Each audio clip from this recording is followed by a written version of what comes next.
All right, and good afternoon, everybody. It is afternoon. Good afternoon, everybody, and welcome to Columbus Catholic High School for this special two-day presentation of high school practice basketball. Contact days are here, and so coaches and many players, not all, but many players are here, and we are here to observe and promote shot clock in high school basketball. You'll see on the scoreboard on the bottom of the screen, shot clock, 35 seconds.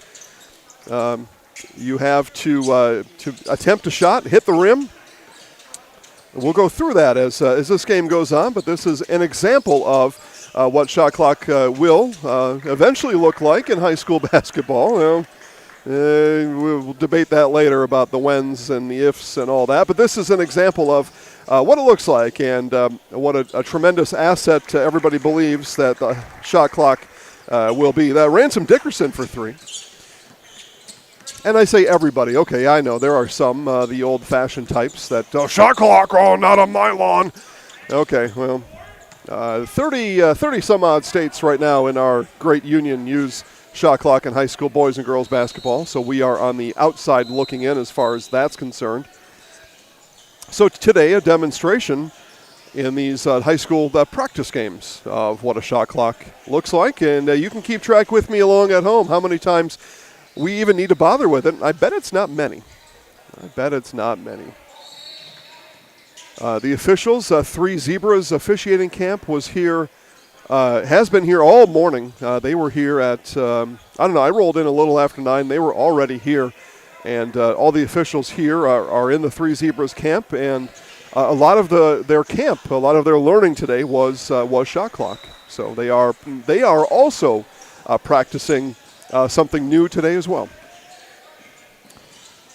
Jason Zaleski here, by the way, Ryder Spada to my right, and DC Everest and Medford. Let's get to basketball. DC Everest and Medford here in this practice high school basketball game.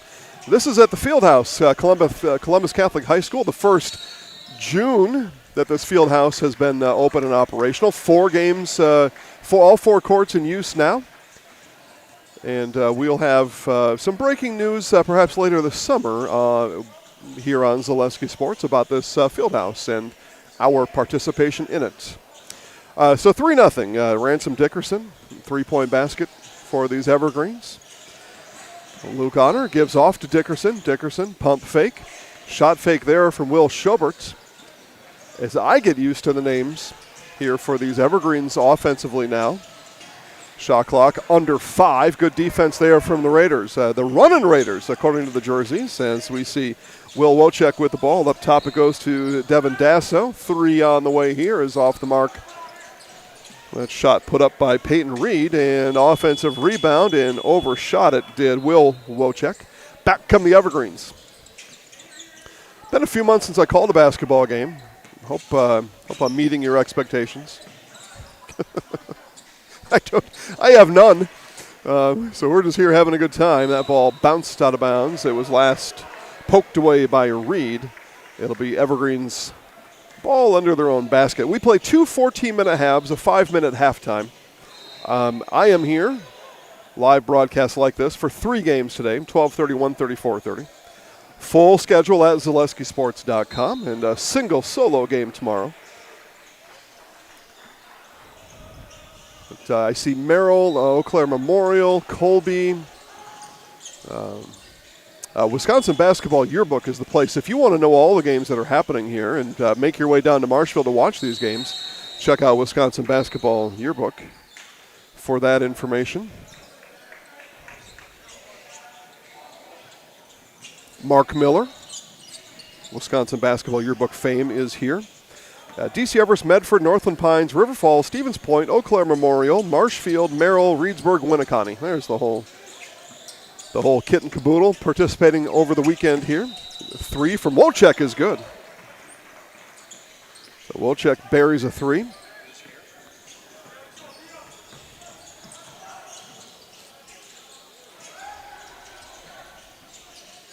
Three on the way. The other end, that came up short for Strahota. Evergreens, though, with the steal. Out ahead on the run-out. Layup is good for Schobert. Schobert, not Showboat, though. There's Wojciech. Oh, the dime underneath. Slippery pass to Dylan Fry.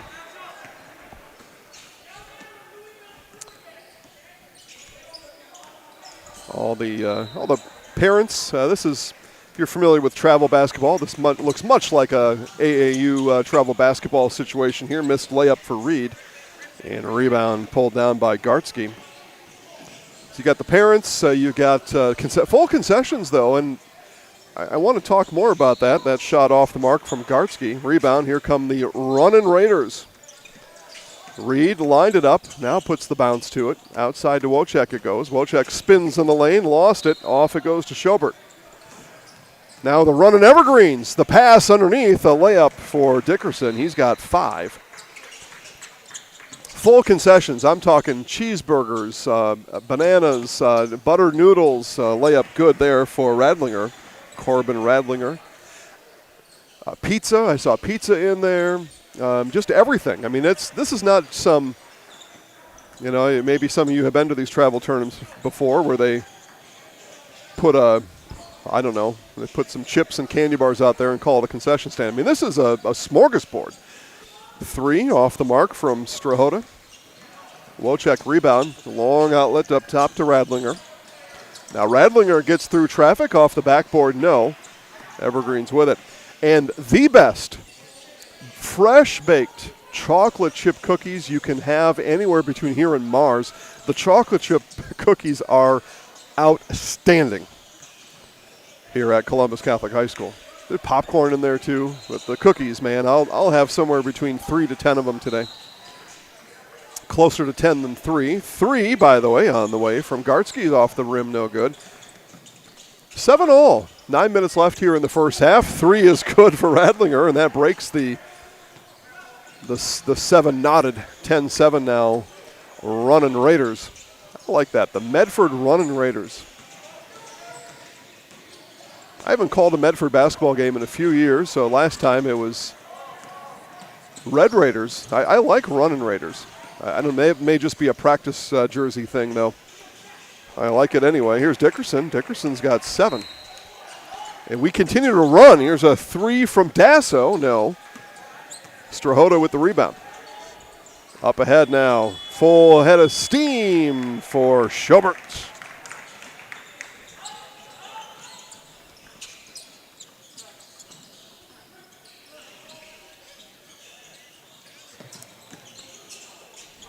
Raiders probe the perimeter. Wojciech. Now Dasso. Dasso will launch from there. Came up short. The rebound hauled down by Luke Honor. Dave watching from Shawano. That's how the knuckleheads on the Seed Reveal show a couple of years ago said it. Shawano. Everybody knows Dave. Everybody knows Dave from Shawano. If you're from Wisconsin, you know Shawano, which means that the dips doing the Seed Reveal show aren't from Wisconsin. And that, my friends, is bogus anyway. Shouldn't be doing that show if you don't know how to say the names of our cities. All right, a new batch of green and white in the game, so just when I got comfortable with the names. Leaning, and Dasso not able to get it to roll through. A rebound pulled down by Felch. Dane Felch will bring it up and give off to Dickerson. Dickerson put on a little bit of a dunking show in pregame warmups. It's fun to see. Nearly stolen. It'll be Krashenski lost off of him. The Evergreens basketball under the hoop. And look at that. We're halfway through the first half. Haven't even mentioned a shot clock.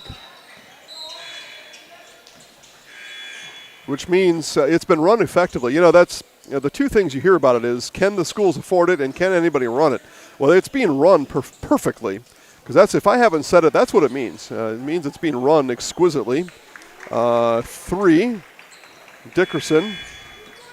Some question about what line his foot was on. But 3 is the call. 14-10, Everest.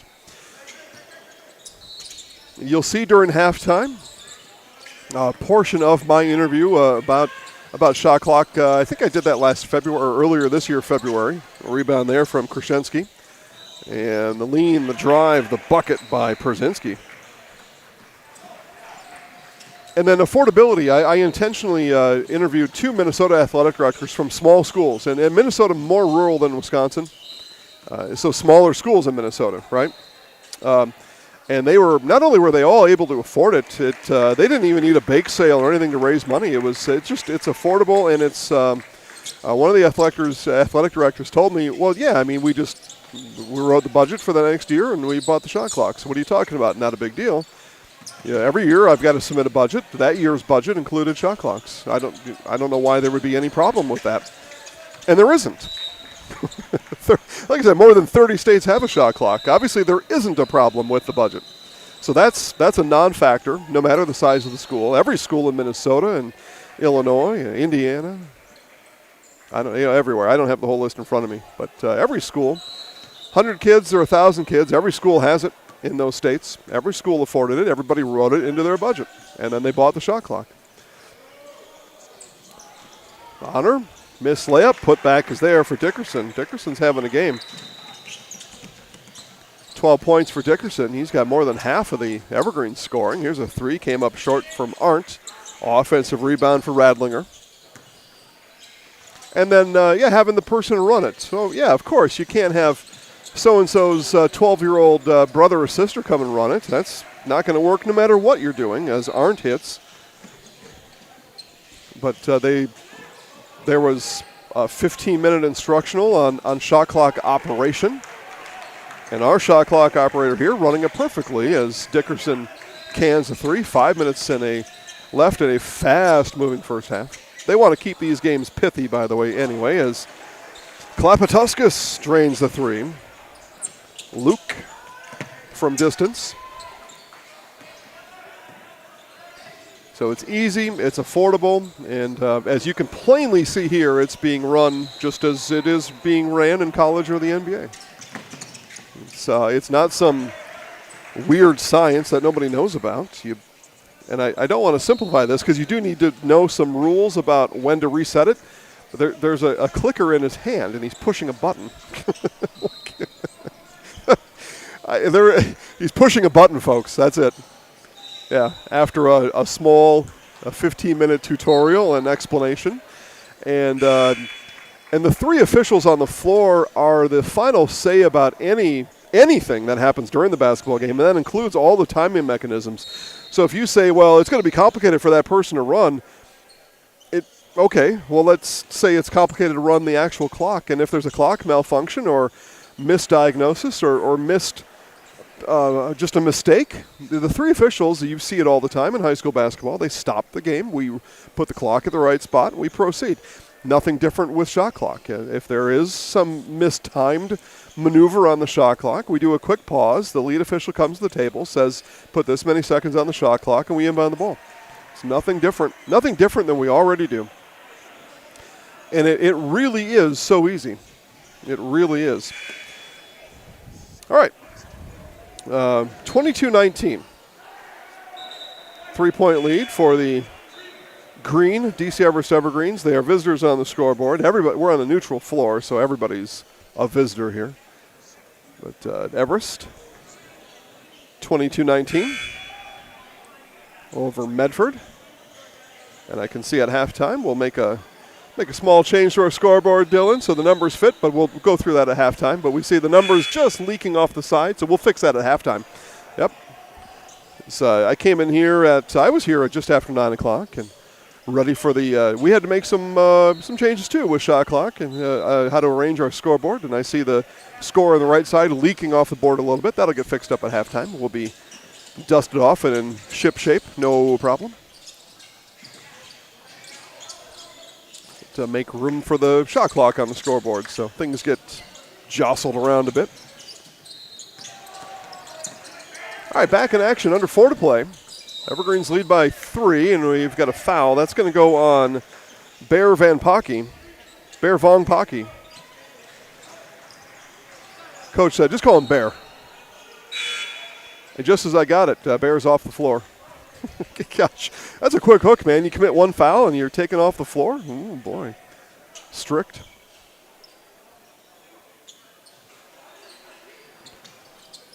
First Evergreens foul, and that matches Everest or Medford team foul total. The rules are the same as in the high school game. We play 14-minute halves, 5-minute half times. Everything else the same. And the shot clock for today and tomorrow. And then you'll have this as reference now. You can go back and show all your friends. Yeah, look, they had it on Zaleski. They did 4 games over Saturday and Sunday. All had the shot clock, and everything was fine. Foul committed by Austin Crabb. I'm not keeping track of fouls. I don't really care. It's a practice high school basketball game. The kids probably care, so I just say who the foul was on. But it's not going to lead to anything in this game. How many fouls somebody has or how many team fouls. I mean, I guess there could be free throws, but the halves are pretty short. To get 7 team fouls in a half in a 14-minute half, not impossible. It's just not very likely. A layup from Luke Honor.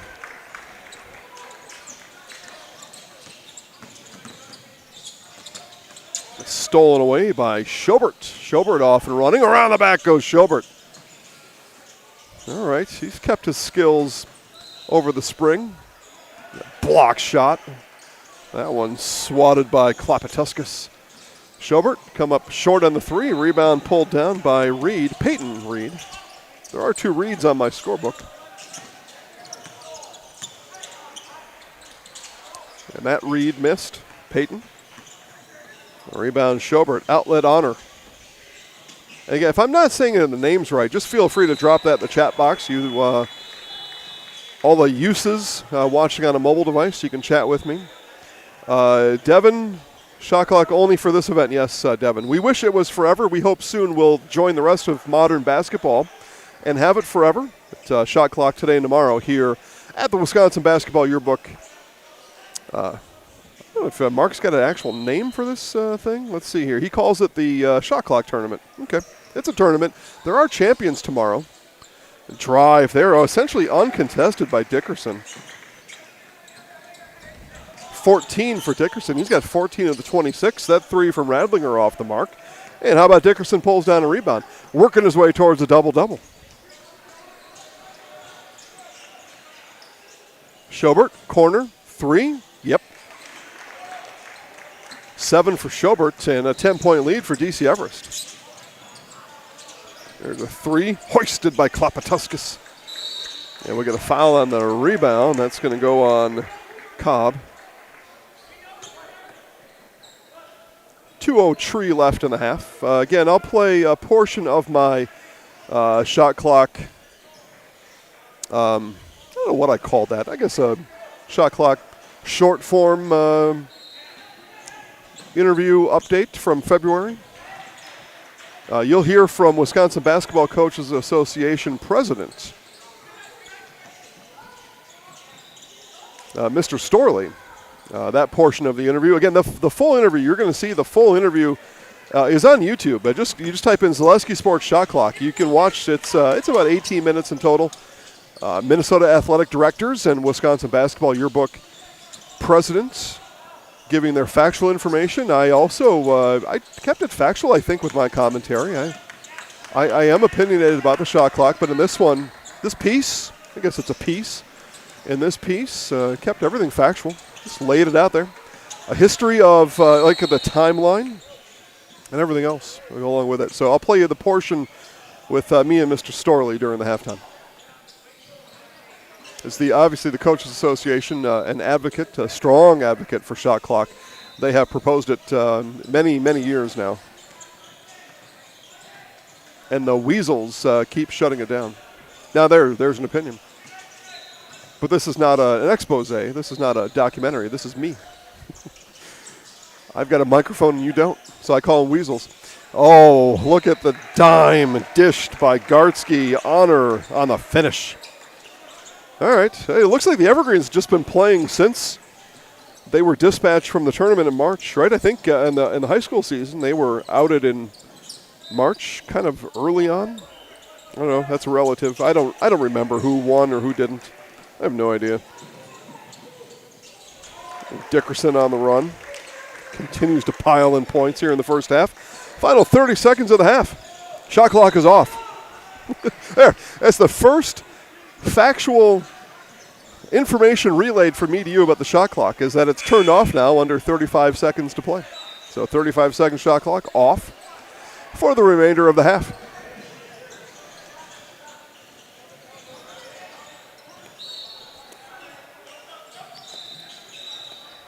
And sure, these two teams playing with some pace. So shot clock maybe not an issue just because of that. But again, that's really not what I'm here watching. I'm here watching it being run effectively, right? Is it being reset correctly? The ease of operation, and it's been exquisite. 3 there from Parker Reed. There we go. So yeah, it's being run correctly and simply done. It is not complicated. Simply done. Again, a 15-minute tutorial given earlier today about how to. Here's the rules for it, and then you hold the clicker in your hand. You got the clicker. 5 seconds. Evergreens likely to have the last shot here of the half. Well, just as I say it, Klapatuskas didn't get enough oomph on it, and it's an 11-point lead at half as DC Everest leads 33-22 at the half in this Wisconsin Basketball Yearbook presented by Zaleski Sports. Here is my interview with Mr. Storley, and we'll be back to start the second half right after this. About his members' desire for a shot clock. Here with Wisconsin Basketball Coaches Association representative Randy Storley. Randy, we've got a lot of examples about having a shot clock, not having a shot clock in Wisconsin high school basketball. People have seen instances of holding a ball for a long time, and a lot of free throws at the end of a game. Teams behind by 6 points, and so on and so forth. But rather than talk about those, I just want to get you and how you represent the association just to give us a recap of where the talk of a shot clock has been for the last couple of years. What have been the challenges that you've seen in the idea not moving forward over the last couple of years? Well, the WBCA, which I'm the president of, we've been following the shot clock or trying to push it through basically for the last 4 to 5 years.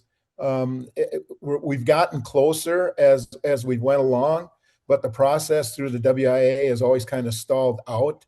Our membership for sure supports the shot clock. Some 80% of all coaches and members of our association want the shot clock, and they think it would be very beneficial. Of course, there's more boys coaches than girls coaches who want the shot clock. But still, the membership is far and away wants the shot clock to come in. We've taken a lot of avenues and trying to get this shot clock in. The big factor, which has really slowed it down, is, of course, the administrators of the schools that we've had. Not as many really want the shot clock. I think we're at 30 or 40%. Not quite sure on that number right now. But and of course, it's the cost and the people that have to run it and all that stuff. And at the WBCA, we've actually tried to set up some type of a fund that we could possibly help schools out if they needed to get the shot clock. And of course, we're not talking the creme de la creme here, shot clocks. Just a basic shot clock is all we need on both ends. And I think we can get operators from that. I'm an athletic director myself as well here. And so I think I can get people to run the shot clock and get them functioned in it. I just think it's going to help the game. And I think that's where our WBCA is trying to get them to get the shot clock in, because there's one thing that a lot of states have got it in. It's over 30 some states have got it in, and not one state has repealed it once they put it in. So it must be working. For Wisconsin and for your association, what is the pitch? What is the advantage of the shot clock for your game? Well, you got to think of the shot clock of the game. It keeps the flow of the game going. Obviously, you mentioned about free throws or whatever at the end. You're going to have to foul at the end to stop the clock. You can actually get more players into the game because the clock is going to stop with a lot of times, especially if they are trying to really kill it. So you kind of keep the flow, the excitement going. And myself as a coach, you've got to coach for that. You got to be more prepared for what type of situation. Because I'll be honest, I'm the coach just like anybody else. If I got a 5-6 point lead and there's 3 minutes to go, that errors coming out of the ball. We're going to the free throw line, and you're going to force other teams to foul, which actually breaks the whole rhythm of the game. And I think people really want to see the excitement. And I know the kids want to play that way too. So I just think it's a benefit for everybody involved. Prior to talking to you, we talked to a couple of your counterparts over in Minnesota who they're in their third year of the shot clock. What kind of benchmarking do you do? What kind of survey do you do with other states that have had success with the shot clock? We basically have talked to the other executive board members from other states and asked them how it is going. And of course, like I just said, no other states have repealed it, and they really haven't had any problems with the shot clock or any situations that the shot clock became a factor in the game because it was used. And everybody who we've talked to, and we haven't talked to every state. Don't think that we have, but the local states, and everyone says it really helps the game out. It helps the flow, helps the players, helps the coaches, and it just makes the game better. I mentioned Minnesota. It's a neighboring state, so it's an easy one to talk to, and we have a lot of things in common with a neighboring state, including the rural nature of our states. Minnesota, they'll be. All right, and welcome back to basketball. Second half just about ready to be underway. Go through some first half scoring for you. First for Medford, Corbin Radlinger with 5, Will Wojcik with 3, Luke Klopotowskis 3, Parker Reed 3, and 2 points apiece. Braden Przynski, Rusty Krasinski, Dylan Fry, and Ace Arndt. I think I got them all there. And for DC Everest, Random Dickerson with 16, Will Schobert with 7, Luke Honor 4, and Dane Felch a bucket. 2 points for Dane. There you go. 33-22 at the half, Everest. Those of you looking for that full interview, again, I've got Minnesota athletic directors. I've got a full timeline of, say, the last 8 years or so and working towards the shot clock in Wisconsin. That whole thing is on YouTube. Just go to YouTube, type in Zaleski Sports Shot Clock, and you watch the whole thing. It's about 15 minutes in total. That was a small or shorter portion of it. 3 on the way is no good. Nice rebound underneath Raiders, and Peyton Reed fighting hard. He'll go to the free throw line for a pair.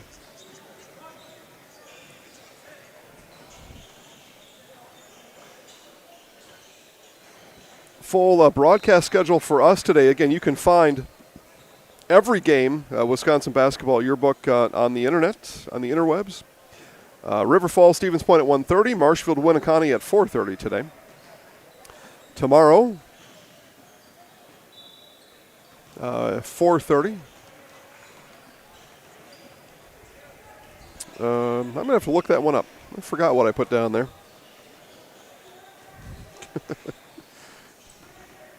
Columbus Catholic. It's Columbus Catholic and somebody tomorrow at 4:30.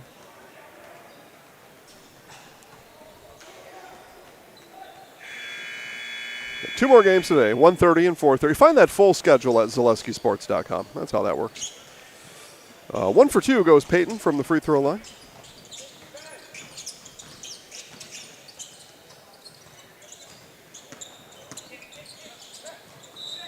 And we're going to travel. Yep. Ben Gartsky lost his footing. Momentum started carrying him out of bounds and lost it.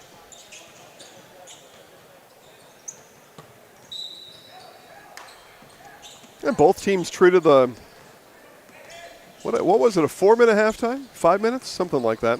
But both teams treated that halftime like a regular high school varsity basketball game, just shorter, obviously. Yeah, nice look and lean there from Devin Dassow. First bucket tonight for Devin, or today. It's just the afternoon. Look at Dickerson come flying down the floor. That was Honor.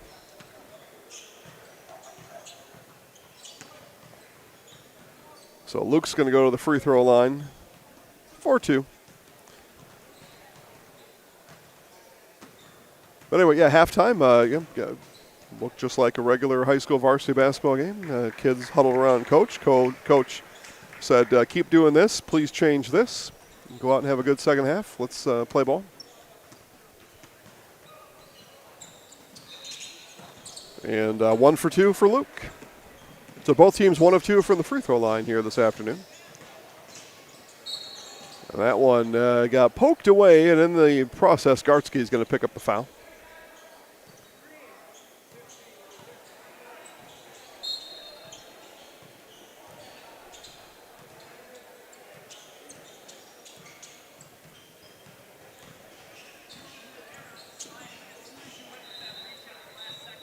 So shot clock resets to 20 on the foul. That's a rule. There's Radlinger hits for 3. He's got 8. I haven't gotten into all the rules about the shot clock yet. That's probably for a different game. This is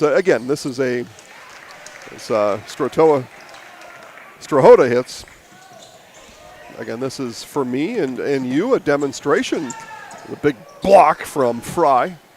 A demonstration of how a shot clock works in high school basketball, which we shouldn't need one because over 30 states do this. You can watch any of those games and see it. That's just how preposterous it is that we're not doing this yet as Wojciech hits the layup, because there's plenty of knowledge already out there about how this all works.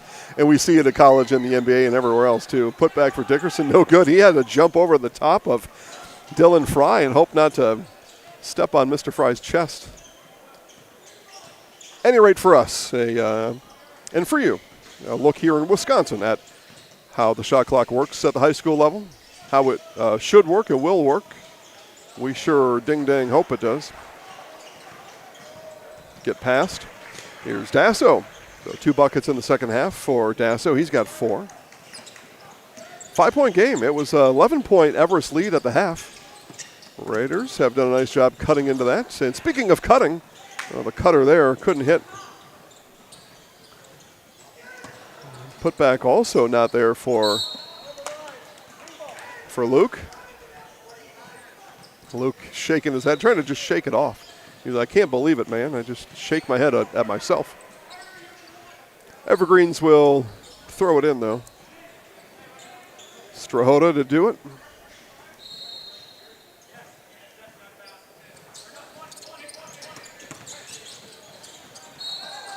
Step, dribble, hop for Dickerson. He'll earn a pair of free throws.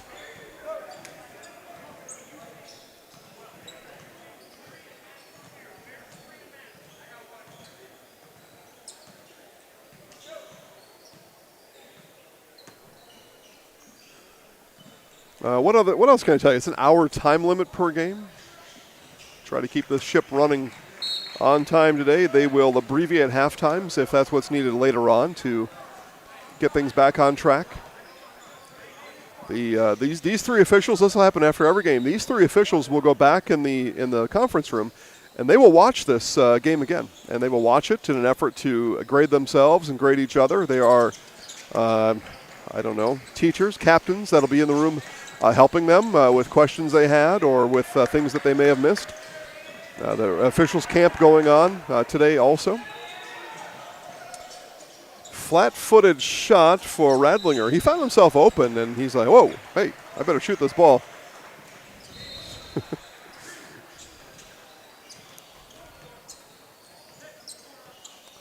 The officials are learning today, too, and they're going to go back and grade themselves, and then I believe they come back out and will officiate another game today and do the same thing tomorrow. So you got 2 games and learning and film review in between the games. Free throw here for Ace. A couple of free throws for Ace Arndt. Misses on the first. So it's a quick turnaround for us. River Falls and Stevens Point at 1:30. This broadcast will end. We will start a new one. Get our scoreboard lined up again. So we've got some work to do here on this end between games. And we're also learning here, too. Again, Jason Zaleski here. Me and Ryder learning also. So we'll have some learning that we do between games. And hope to have things up and running for you. The biggest thing for me is getting the names of all these kids. Because this is it's a high school practice game. There's no game program. So I've got to go and find somebody on the team that knows everybody's name and number and write it all down. That's probably going to take longer than anything between games. Scramble for the ball. It ends up in Radlinger's hands. He misses the 3. Evergreen's finally able to come away with a rebound. And now going the other way. Step back for Dickerson. No. Rebound, Klapatuskas. Long three from Arndt is short. Those things often go together, don't they? Long shot, misses short.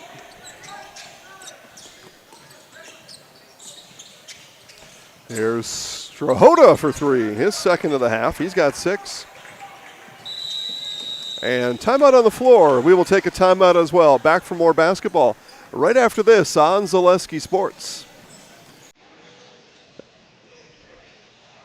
We have team members in our lives, whether it's this or that or friends, and he's my team member that look for my best interest. And he said, we're going to get you up walking without the walker. And I'm like, oh, really? And he says, yeah, we are.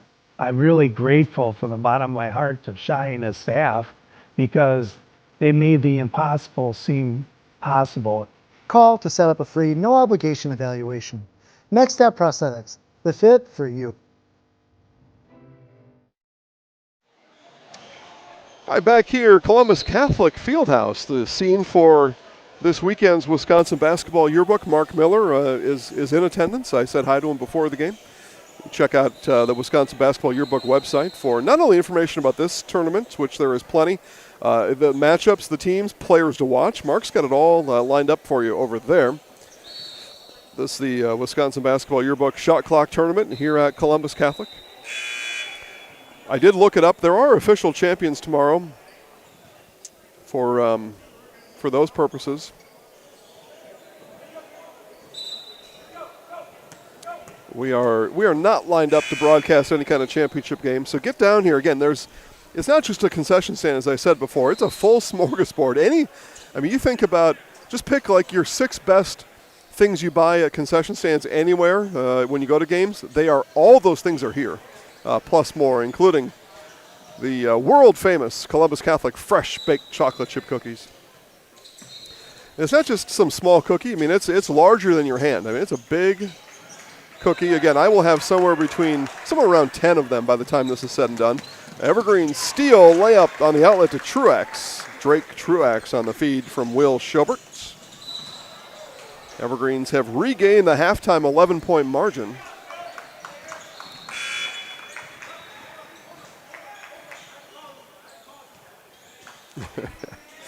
Our lead official, Nate Crevillian, telling the young man waiting at the scores table to wait. I have not called you in yet.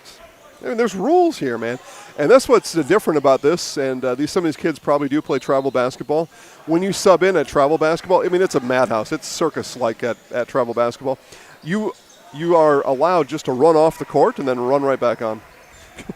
There's no checking in at travel basketball. It's just a mad circus at those events. So obviously right there you know my opinion of that format. Schobert used the rim to protect, but did not establish as he came back in bounds. Nate was all over that. Yeah, you've got to be back in bounds 2 feet and a beat, and then you can grab the ball. He jumped in from out of bounds. And that's the same as touching the ball out of bounds.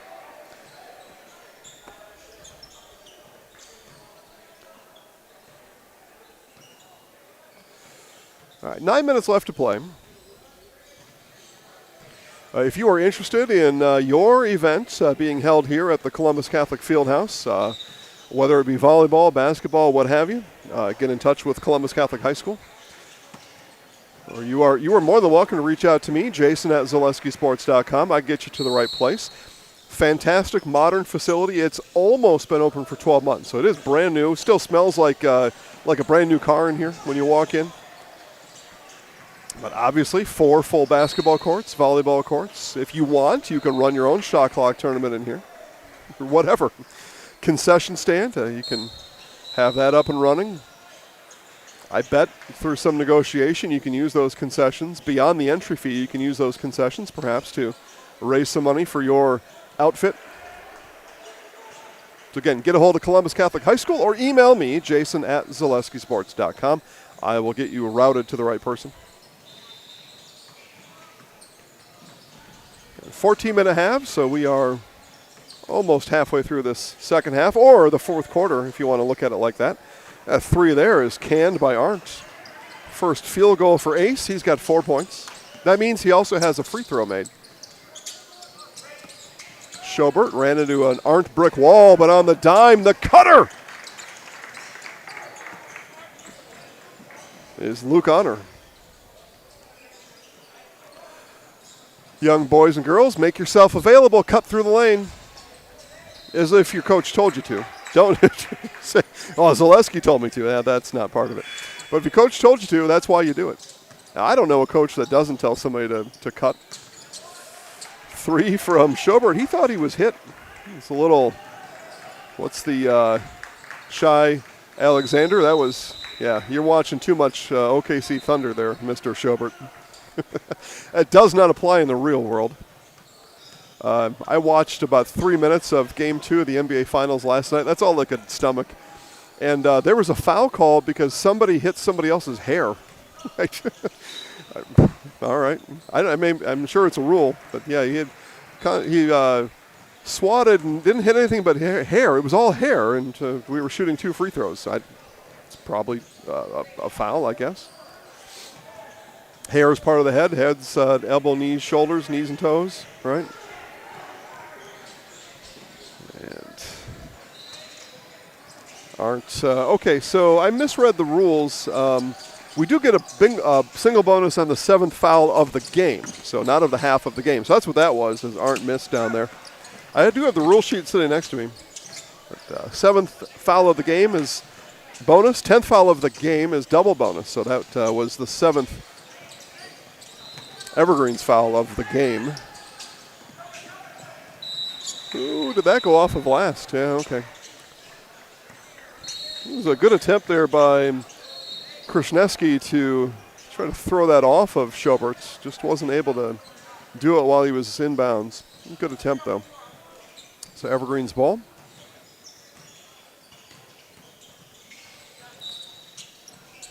Spring practice high school basketball here on Zaleski Sports. June 6th, is that right? Yeah, still spring. And we are going to have a shot clock violation. How about that? Okay. So shot clock violation, our first today. Evergreens didn't get the shot off in time. Yeah, we didn't change possession on that out of bounds on Krasniewski. We didn't change possession. So shot clock started at 6 on the inbound, it looks like there. And did not change possession. So, yeah. No problem. That's what happened to Schobert. Block and wheels it back in. Somehow his own teammate there, Strahota, got that ball. You figure you throw it in under the other basket. Medford, in this case, likely to come up with it, but they like me, probably didn't figure that Schobert was just going to throw it in over his head. Fourth quarter underway. Turn and fire. Yeah, the fader from Dasso was good. He's got 6 all in the second half. Medford trying to hang in here, but time is becoming a factor. Although with the shot clock, you can get some extra possessions. The offensive foul there is called on Schobert. And he lets out a James Harden grin. As in to say that that guy looked like James Harden flopping around like a fish on the floor. That looked like a foul to me. It was called a foul, so it is. Everest bench says no way. So even though it's a practice high school basketball game, we still coach like real, though.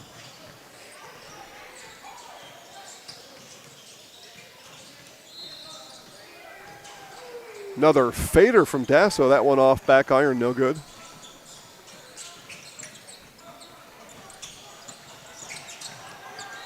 Stolen away by Reed. Back up to Peyton, and alley-oop layup, no good. And rebound fought for and gained by Felch.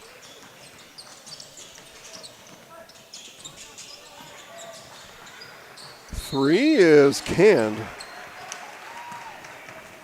Dane Felch for 3. How about that? A Felch hitting a three-pointer at DC Everest. Nothing new, right? Missed shot from Radlinger. Anyway, I was saying time is becoming a factor, and even more so now as Dickerson on the run out. First points of the half. We get a Medford timeout, and we will take that timeout here. More basketball coming up right after this on Zaleski Sports. Nuts Deep 2, a Marshfield favorite for breakfast, lunch, and dinner. Soup. Nuts Deep 2, a Marshfield favorite for breakfast, lunch, and dinner. Soup, salad, pizza, omelets, sandwiches, wraps, and burgers. How about appetizers like loaded tots and super nuts nachos?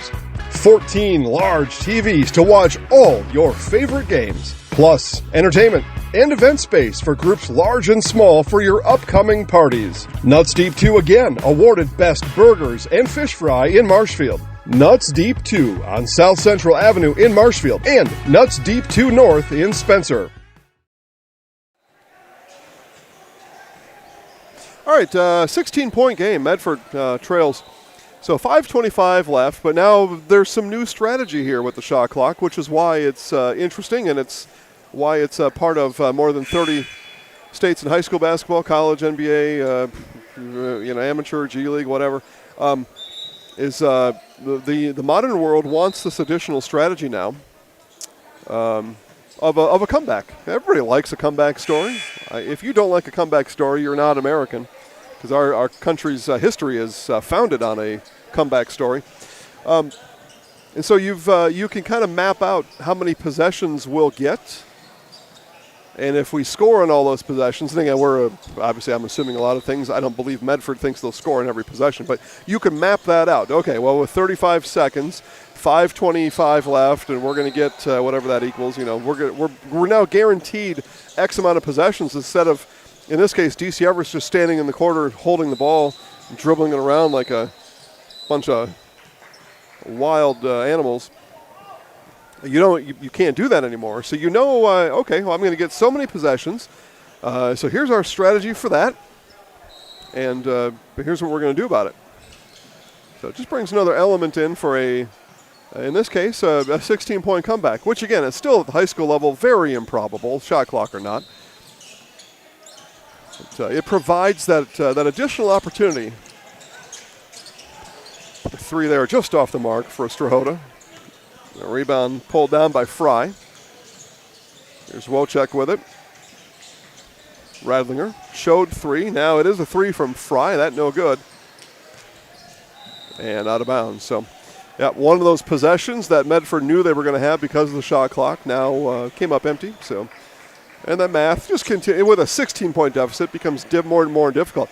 If we're a 7-point game, maybe we'll see one of those today or tomorrow. If we're a 7-point game with 4:42 to left, everything's in reach, right? Because now, I'm guaranteed. I'm down by 3 possessions. I'm guaranteed 6. I feel I've got some good basketball in front of me, even being down 7. Just this modern style and theory about basketball. Rebound for Pershinsky.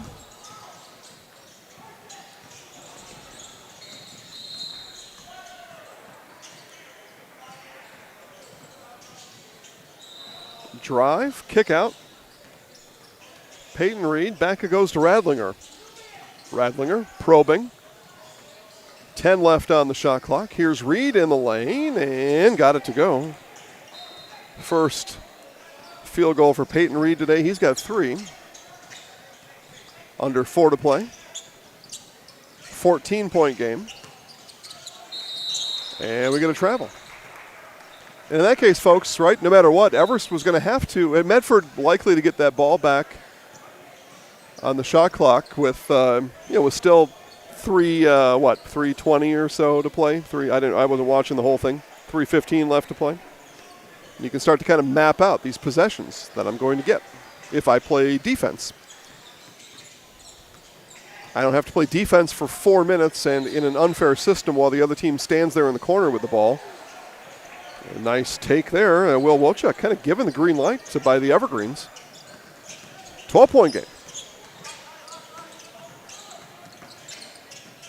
There's Honor on the drive. Missed shot. Rebound Reed. Okay, so defense is being played.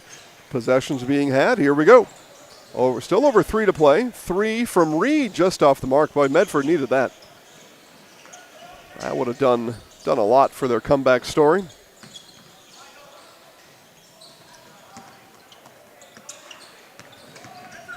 Dickerson back out to Honor. Here's Dickerson. Three will launch. The three came up short. More defense by Medford. Fry on the rebound. Here come the running Raiders. Wojcik. Reed. Cutter underneath, and missed shot there from Radlinger. So 2 possessions for the Raiders. Both came up empty. If you played along with me, there was 5 points there, and we could be a 7-point game if those shots were made. But we don't shoot 100% in any level of basketball, so you're going to have missed shots. But things to think about, right? 5 points, make it a 7-point game. 2.5 to play, and everything's in reach at that point for Medford if that were to have happened. Interesting to think about.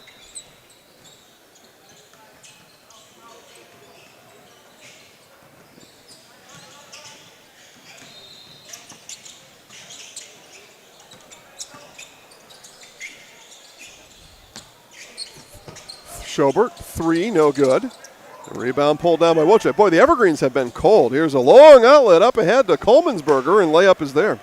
First points today for Ethan Coleman'sberger. 10-point game, 2:04 to play.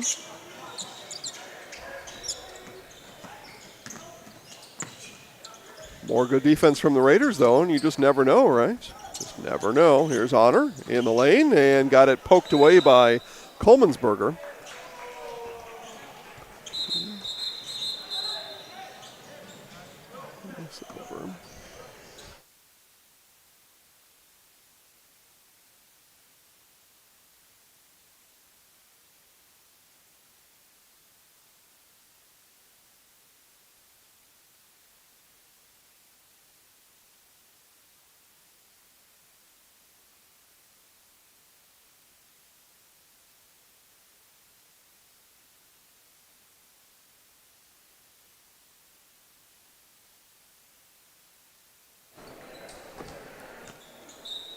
.149 to play.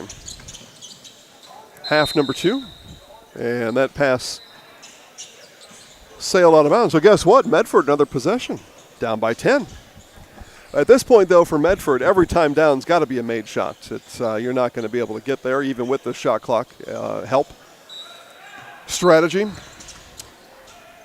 Got to make every shot, and probably we'll need to send DC Everest to the foul line too. So, but now you've got 2 choices now in the comeback, right? If you have made shots, shot clock and free throws, but missed layup there from Wojcik. So, Everest now, depending on their strategy, and as it turns out, they give it right back to Medford. But yeah, Everest now could start working the clock with that shot clock, right? They can bleed it down 30 seconds every time without any forfeiture of possession. As I look to my right, Panthers just itching to get on the floor. It'll be Stevens Point and River Falls coming up next. And again, this broadcast will end.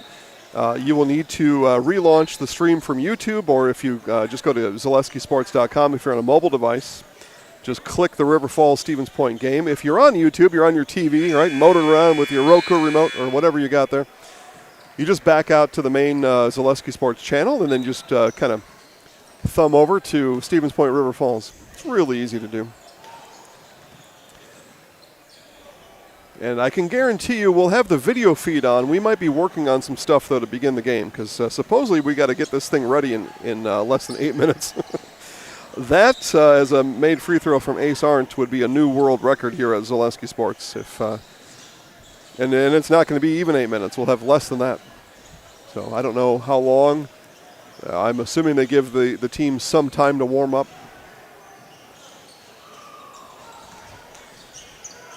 So Arndt hits both.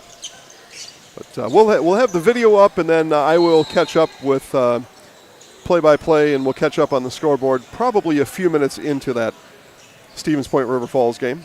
But I promise me and Jason Ryder will do the best they can.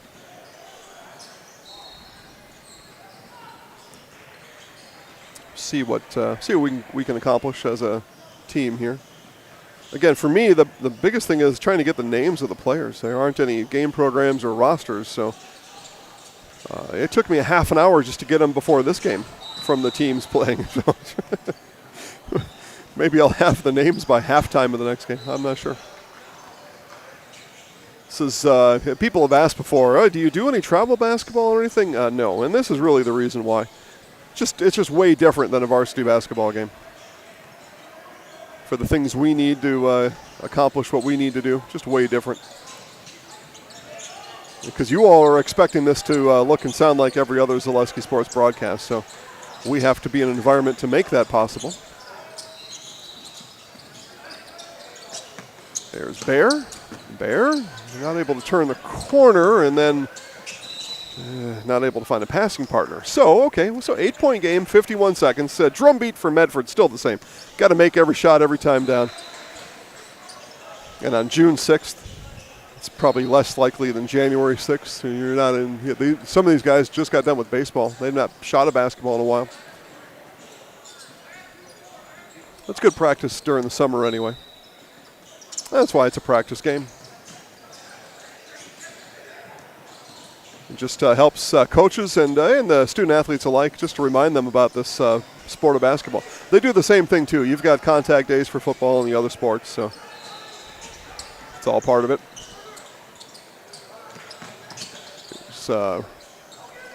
Dickerson turning and twisting, couldn't get it to roll. 30 seconds to play. Coach Shala for Everest, though, again, he's still coaching like a regular season game. Claps his hands in some very light frustration about, dang it, I wish we would have got that bucket. He's still coaching him up here in this practice game. Shot there for Ace off the mark. Everest going to dribble this out, and they will win this one 54-46. All right, well, we're going to shut this one down and stand by. Those of you watching on YouTube for our next broadcast, we'll have that for you here in just a moment.